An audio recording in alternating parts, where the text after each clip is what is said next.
आज आम बनवा आंध्रा चिकेन से आम चिकेन को भल भाव में धोईकिना से हल्दी पाउडर चिल्ली पाउडर सॉल्ट देकिना मैरिनेट करके 15 to 30 मिनट्स रखीद किसी समय पर देखिए से भल मैरिनेट होता आम ड्राई रोस्ट करवा किसी मसला से धनिया जीरा रेड चिल्ली टिके दालचीनी 2टा अलैच टिके लवंग और टिके पेपर पकईकिना टिके ड्राई रोस्ट करदे पाउडर ठंडा है पाउडर करके रखिए कढ़ाई में फास्ट तेल ने तेल पर आगु चॉप कर रखि 2 ରୁ 3ଟି अनियन को पकईबे अनियन टा देखिए भलरे फ्राए करेंगे golden brown colour oil release होगा लगे मेरिनेट चिकेन जो रखिथे पकईदे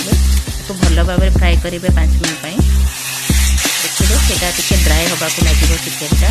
आपड़ चाहिए टी कभर भी करें ना सेमती खोला भी कुक करेंगे ginger garlic paste T add करदे देखिए ये बहुत भल भाव चिकेनटा सफ्ट हो गला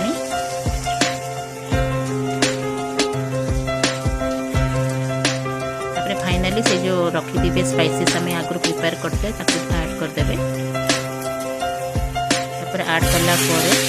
भाव मिक्स करदे मिक्स कला देखिए चिकेन पूरा सफ्ट हो फाइनाली आम करी पत्ता कि कोरिएंडर लीव्स